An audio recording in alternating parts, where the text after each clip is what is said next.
marriage. Shortly after our wedding in 2013, we embarked on the journey to become parents. We were so excited. I always felt called to having a family, and I was genuinely so ready and excited to live out that dream.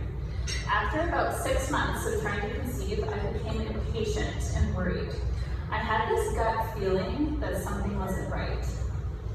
And so I pushed to have some testing done. Unfortunately, my gut was telling me something. My husband's testing came back abnormal with low sperm count, poor fertility, and 0% normal morphology.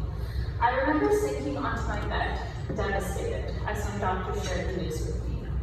So we absorbed our new reality and made plans. We made plans to start an IVF cycle right here at the Regional Fertility Program and to become parents in a different way than we first expected. And let me tell you, this new reality of ours brought a very high price tag. And it was actually thanks to receiving our own Generations of Hope grant back in 2015 that helped us to be able to take some massive steps towards our dream. We stepped into the IVF process with so much hope and confidence, but we came out the other end without a pregnancy and no embryos to freeze. We were devastated once more. This was one of my lowest points, but also where I learned a lot about the infertility world and started to find my place in it. I started to pour myself into documenting our journey on YouTube and sharing with my little community.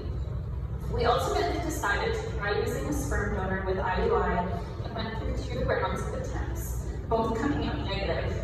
Seeing one line on a pregnancy test or hearing the words, "I'm sorry, it's negative," have become our new normal.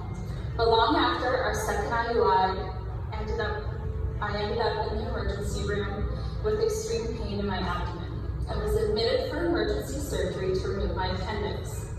After the surgery, I got the heartbreaking news that they found my uterus riddled with endometriosis and that my right ovary was too overtaken.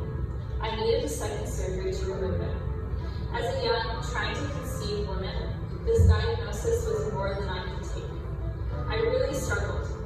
I felt disheartened and broken, like I was never going to reach my dream of motherhood. The strength that I had held on to thus far was wavering, and I started to really doubt everything.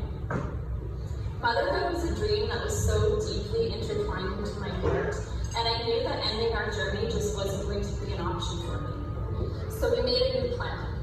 We continued through with another IVF round, but this time using a sperm donor and coming directly off of my surgery. I was so hopeful. At this point, I lived and breathed all things fertility. I was determined to have this round be the turning point for us, and I gave it my all.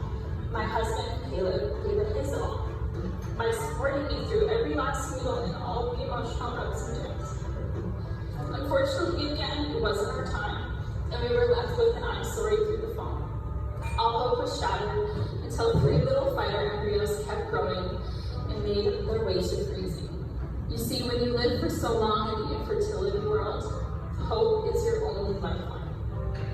Our frozen embryo transfer came quickly.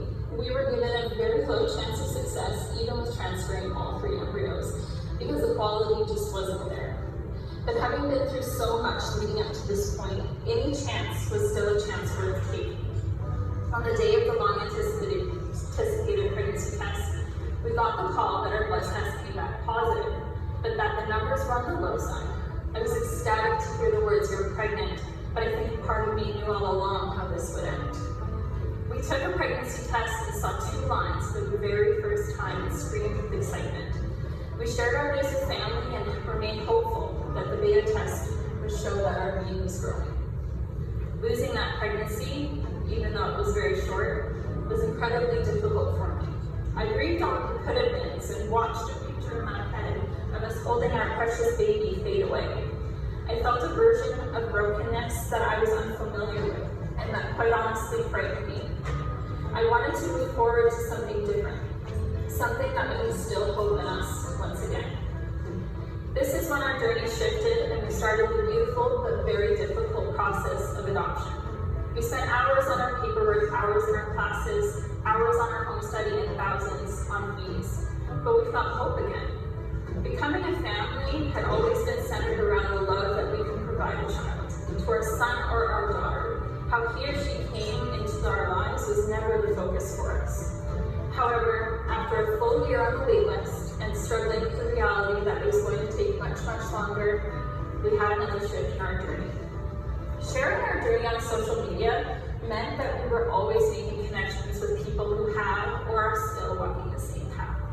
One day, we opened our email to find the most heartfelt message waiting for us.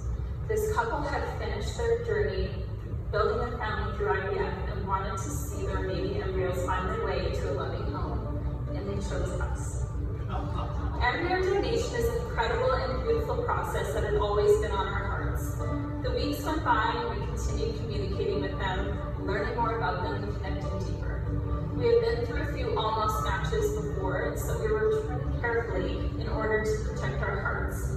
But of course, the undoubted excitement and hopefulness crept in. Everything just felt right. We knew pretty quickly on that this was going to be the start of something incredible.